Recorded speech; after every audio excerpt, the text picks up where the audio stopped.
Ka Movement for Indigenous People's Rights and Livelihood, Meghalaya kila dawan na ka National Commission on Scheduled Tribes, baka deban penrung ya ka Charter of Tribal Rights ya ki khasi jaintia bat garo hapo ka 6th schedule jong ka riti senchar kari India, kenang bakan la banyada kerpang ya ki reulum ki badan hakeleng kari India. Habe keren bagila pathai kubor uba Erwin KCM Sutengah, Vice Chairman but Spokesperson ka MIPRL ulaong ba Kamdan Jimut Satya ban Pinkiu ya ka jingdan ki dekhot ha baro ki lightly ki Autonomous District Council ha ka jala lada ya ka hok jong ki reulum la syayu roj bat le bom nyu tang na ka daw ka jingle politics.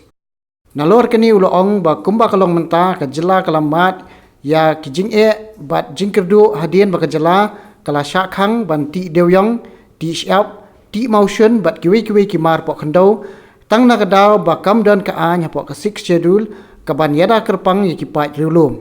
Halor kani kaseng kala dawa na ka sarkar bat na kini ki lightly ki district council ba kin pet bha ba kini ka jingpin kalai ka 6th schedule kadai ban aibor bat pen kubor yaki riulum. Kani ka department ma kani report jong ka National Commission on Scheduled Tribes. Kani ka report on good governance in the 5th and 6th scheduled areas. Kani happening the report kabala tem submit not do ukhat pratare ujun ka khat pratare ujun ahja kha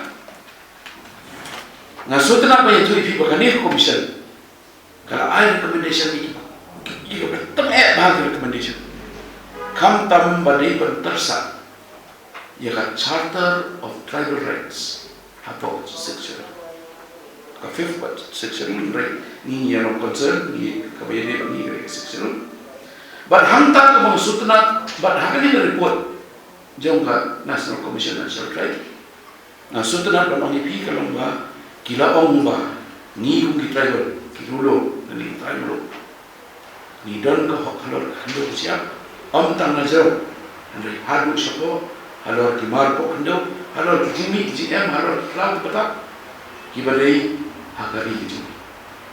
Ya kini nasusi pen ong bah po section kabarim kam kerja.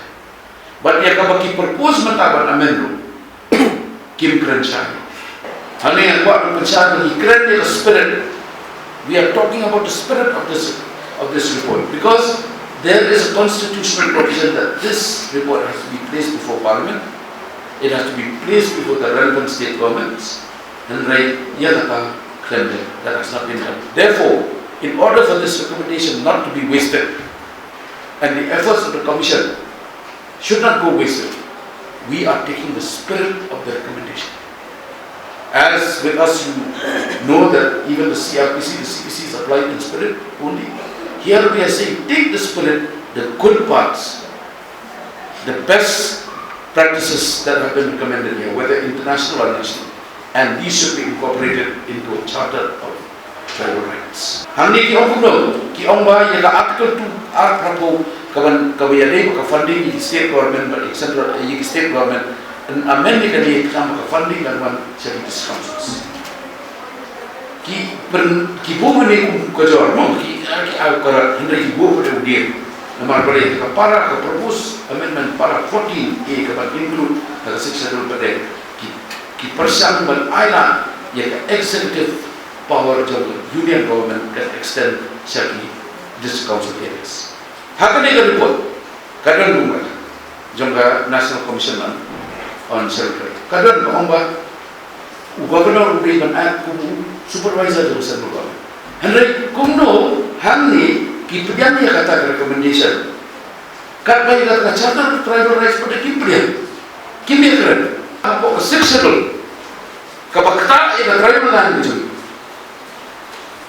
keramdon ke kompulsori Indonesia ya kan ni harga buka draft kabaki propose dan dia bagi kit kia sisa bagi kuat dan empower sisa ini lalu memang nabi orang te ngai ka silong tang ka political experience tang ka political experience ba kali amendment Isulah tanpa terbiang yang political constitution, but yang administrative constitution for administrative constitutions, as well as political constitutions. Kalau claim shim ya ka whole picture ka jing don ka jong to be drivers